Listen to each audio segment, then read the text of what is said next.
আবদিন এমন মানুষ রাযাকাহুল্লাহু মালান ওয়া ইলমান, যাকে আল্লাহ রাব্বুল আলামিন সম্পদ দিয়েছে, কোরআন ও হাদিসের জ্ঞান। ফাহাযা বিআফদালিল মানাজিল, রব্বুল আলামিনের নবী রাসূলুল্লাহ সাল্লাল্লাহু আলাইহি ওয়াসাল্লাম বলেন, দুনিয়ার মধ্যে এই শ্রেণীর লোকগুলো সবচাইতে দামি এবং সর্বশ্রেষ্ঠ মানুষ। সুবহানাল্লাহ বলেন, এখন আমি তোমাদেরকে কিছু কথা বলবো, এই কথাগুলো মরণ পর্যন্ত তোমরা স্মরণ রাখিও। এখন আমি তোমাদেরকে কিছু কথা বলবো, এই কথাগুলো মরণ পর্যন্ত তোমরা স্মরণ রাখিও। কি কথা? ক্বালা ইন্নামাদ দুনিয়া লিআরবাতি নাফারিন, রাসূলুল্লাহ সাল্লাল্লাহু আলাইহি ওয়াসাল্লাম বলেন, দুনিয়াতে 4 শ্রেণীর লোক পাওয়া যায়। কয় শ্রেণীর লোক? জোরে কোন, কয় শ্রেণীর লোক?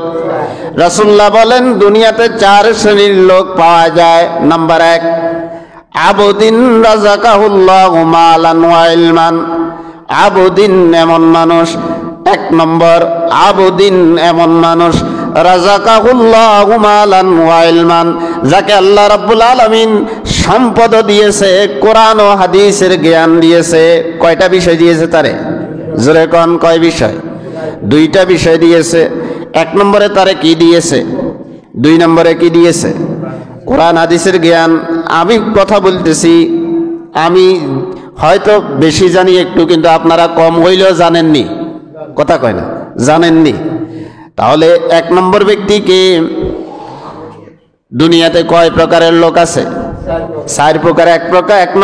1 নম্বর শ্রেণী হচ্ছে যাকে আল্লাহ রাব্বুল আলামিন সম্পদ দিয়েছে, সাথে সাথে কোরআন হাদিসের কিছু এলেম তাকে দিয়েছে। আচ্ছা, ওয়া ইলমান ফাহুয়া ইয়াত্তাকি ফীহি রাব্বাহু, সেই 1 নম্বর লোকটা কি করে? তার সম্পদ এবং এলেমের ব্যাপারে সব সময় তার রব্বুল আলামিন আল্লাহকে ভয় করে। কাকে ভয় করে? জোরে কোন, কাকে? আল্লাহকে ভয় করে। ওয়া ইয়াসিলা ফীহি রাহমাহু, 1 নম্বর টাকা পেয়ে সেই তার আত্মীয় স্বজনকে ভুলে যায় না, তাদের খোঁজ খবর নেয়। সুবহানাল্লাহ কোন। অনেকে তো আছে, যখন টাকা পয়সা হয়ে যায় আত্মীয় স্বজনকে পর্যন্ত পরিচয় দিতে চায় না। এরকম লোক মনে হয় নাই? আছে কি নাই? রাসূলুল্লাহ এই ওয়াজগুলা 1500 বছর আগে করে গিয়েছেন, এখন একেবারে শতভাগ মিলতেছে কি মিলতেছে না? মিলতেছে কি মিলতেছে না? রাসূলুল্লাহ বলেন, তাকে আল্লাহ 2টা জিনিস দিয়েছে। 1 নম্বরে মাল দিয়েছে, 2 নম্বরে কোরআন ও হাদিসের কিছু এলেম তাকে দিয়েছে। মাল দেওয়ার পরে সর্বক্ষেত্রে সেই কাকে ভয় করে?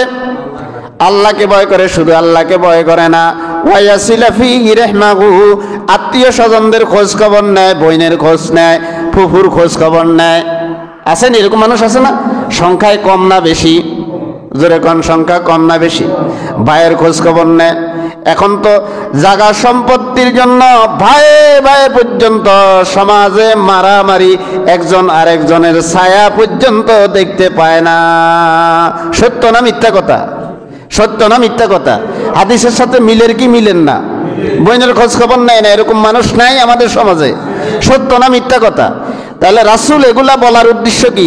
এই বদকাস্ত থেকে আমাদেরকে বের হয়ে আসতে হবে। এগুলা রাখা যাবে, যারা আগে করছেন করছেন, এখন নতুন করে বোন বাগনি বোনের খোঁজ খবর নেন, ভাইয়ের খোঁজ খবর নেন, ফুফুর খোঁজ খবর নেন, খালার খোঁজ খবর নেন। এটাতে আপনার সম্পদ বাড়বে না, সম্পদ কমবে না, বরং সব সম্পদও বাড়বে।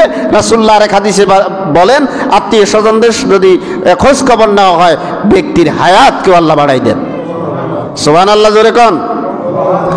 তারপরে কি? আল্লাহ রাহমাহু ওয়া ইয়ালামু লিল্লাহি ফি হাক্কান, এরপরে লোকটা জানে তার সম্পদ এবং তার এলেমের মধ্যে আল্লাহ পাকের একটা অধিকার রয়েছে। তার সম্পদ এবং এলেমের মধ্যে আল্লাহ পাকের কি রয়েছে?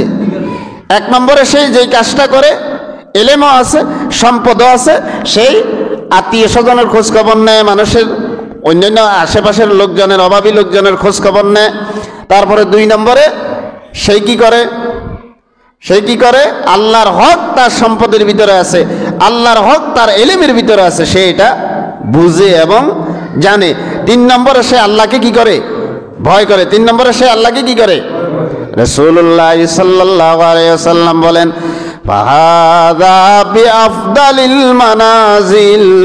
রব্বুল আলামিনের নবী রাসূলুল্লাহ সাল্লাল্লাহু আলাইহি ওয়াসাল্লাম বলেন, দুনিয়ার মধ্যে এই শ্রেণীর লোকগুলো সবচাইতে দামি এবং সর্বশ্রেষ্ঠ মানুষ।